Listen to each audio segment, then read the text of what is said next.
દુદાજી ગોહિલના દરબારમાં એ પ્રભાતે કસુંબાની કટોરીઓ ભરાતી હતી.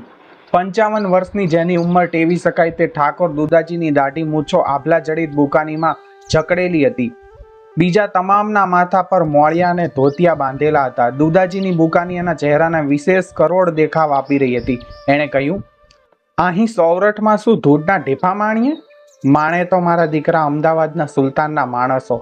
આ હમણાં જ સંખેડા બહાદુરપુરની લૂંટ કરી સુલતાન અહમદ સાહેબ. એના સિપાહી સપરાય હીરા માણેકને મોતીની કોથળીઓ ભરી ભરી ઘોડા માથે નાખતા આવ્યા હતા. હીરા મોતી? હે બાપુ? અધધ. હીરા મોતીને માથે પાછી લટકાની એક એક જણસ. ઈ શું? હે દુદાજી ગોહિલે આંખ ફાગી કરી. બોરના પીછા જેવી શું કહો છો? એ ઘોડિયું? એકે અનુમાન કર્યું. હે કયા તમે? તલવારું? બીજાએ કલ્પના લડાવી. રાખો હવે. બાપ ગોતર ભાળ્યું હોય તો ના. તો હવે બાપુ તમે કહી નાખો, અમારાથી સબૂરી રાખી શકાતી નથી. એ રૂપાળી બાયડિયું. મારા દીકરાઓ, સાથીદારોના મોં પાણી બની રહ્યા. હવે ગુજરાતનો સુલતાન લૂંટે એનું કાંઈ નહીં ને આપણે થોડા લોટા જોટા ગુજરાતમાંથી કરી લાવીએ એમાં તો રા આપણા માથે ધુઆ થઈ જાય. હા, એ તો અબ ઘડી સાંઢણી સવાર આવ્યો જ સમજો. સાંઢણી સવાર ભલે ને રોજ રાના ઠપકાના બીડા લાવતા, હું તો એ કાગળિયાને સીધા જ સગડીમાં જ પધરાવી દઈશ. રાને સુલતાનની બહુ ભય લાગે છે. ત્યારે ઓલ્યા ઝાલાવાડના રાજા 17 સાલ ભાગીને રાની મદદ લેવા આવ્યા તો રાયે એને સંઘર્યા જ નહીં.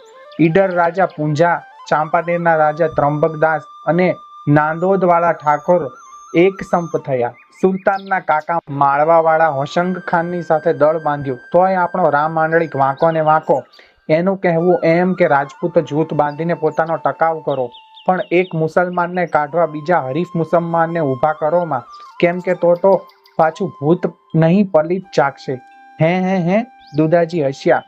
ઈ તો લોઢાને કાપે. તરકટ અને સરપંચ કર્યા વગર કાંઈ ન હાલે. મૂર્ખો રાજપૂતની જૂની વિદ્યાને ભણ્યો જ નથી. એનું ભણતર જ અવળું છે. મુસલમાનોને માહે કજિયા કરાવ્યા વગર કાસળ નીકળે કેદી? ન નીકળે ભા, ન નીકળે. અટાણે તો મલેચ્છોએ કાપી માંડી દીધી છે. અટાણે ન લૂંટીએ તો પછી ક્યારે દાળદર પીટવાના? એવી વાતોમાં ભંગ પડ્યો. ચોકિયા તો એ ભીલ જુવાનને લઈ હાજર થયા. દુદાજી ગોહિલે ઊંચું જોયું ને વખતે તો એ ભીલ જુવાન એમના ચરણોમાં હાથ લંબાવી કહેતો હતો, કાકા બાપુ જય સોમનાથ. કોણ છો ભા? દુદાજીએ આંખ મરોડી. તું વળી કોણ ભત્રીજો ફાટી નીકળ્યો? કાકા બાપુ, મારા માં તો કહેતા હતા કે તમે મને ધોતા વેત જ પરખી લેશો. જુવાન રાજી થઈ રહ્યો હતો. હું તો દેવનો દીકરો નથી ભાઈ. તારી ઓળખાણ? હું ગઢમાંથી આવું છું. ગામ? દોણગઢનો નેસ. દોણગઢના નેસનું નામ સાંભળીને દુદાજી ગોહિલ જરા ઝબક્યા. જુવાનને નિહાળી જોવા માંડ્યું. અમારું કોઈ સગાવી એ તરફ નથી સાંભળ્યું ભાઈ. ને તારો વેશ પણ વિચિત્ર છે. રાજપૂતો ચામડાના ઢગલા નથી પહેરતા. તારી કમરે તલવાર નથી. આ તીરકામઠું શું તેતર સસલા મારવા માટે છે કે કાંઈ ભડવીરાઈ કરી જાણછ? કાકા બાપુ, મારા ગોઠિયા તો ઘરના સાવજ છે. તમને હું એબ લગાડું તેવી રીતે મેં તીરકામઠું વાપરેલ નથી. કેવા છો? કેવો કેમ કરી કહું? તમે મને ગણો તેવો. તારે શું કહેવું છે ભાઈ? કાકા બાપુ, માએ તમને એકલાને કહેવાને કહ્યું છે. હાલ આમનો. બાજુના ઓરડામાં ગયેલા એ બેવ જણા થોડી વારે બહાર નીકળ્યા ત્યારે દુદાજીના મોં ઉપર ત્રાંબાનો ધગધગતો અગ્નિરસ જાણે રેલાયો હતો ને જુવાનને ચહેરો ભોંઠામણા ગરકાવ હતો. જા ભાઈ, દુદાજીએ જુવાનને જણાવ્યું. જુનેગઢ પોગી જા. ત્યાં કોટવાળીમાં તને નોકરી જડશે. અહીં તો જગ્યા નથી ને ખબરદાર જો ફરી આવ્યો છો ને તો જીવતો હાથીલામાંથી જવા નહીં પામ. તારી ચાલાકી રામ આંડલિક પાસે ચાલશે. અહીં હાથીલાના રાજમાં નહીં ચાલે. હોકે ભત્રીજા?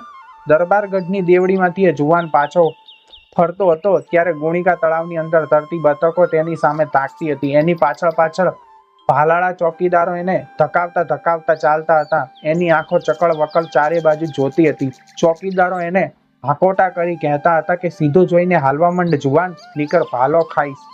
બહારના તળાવની પાસે બેઠેલી માને એને કહ્યું, હાલો માડી, સોમૈયાજીએ મારે માથે મહેર કીધી. હાલો મારા ગોઠિયા સાવજ વાટ જોતા હશે. દીકરાની મુખ મુદ્રા વાંચીને મા પણ ચાલી નીકળી. હાથીલા રાજની સીમ આવી ત્યાં સુધી ચોકિયા તો એ મા દીકરાને મૂકી આવ્યા.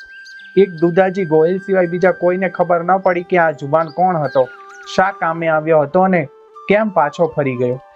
સીમાડે વટાવે ગયા પછી એણે માને સમજ પાડી કે શું શું બન્યું હતું.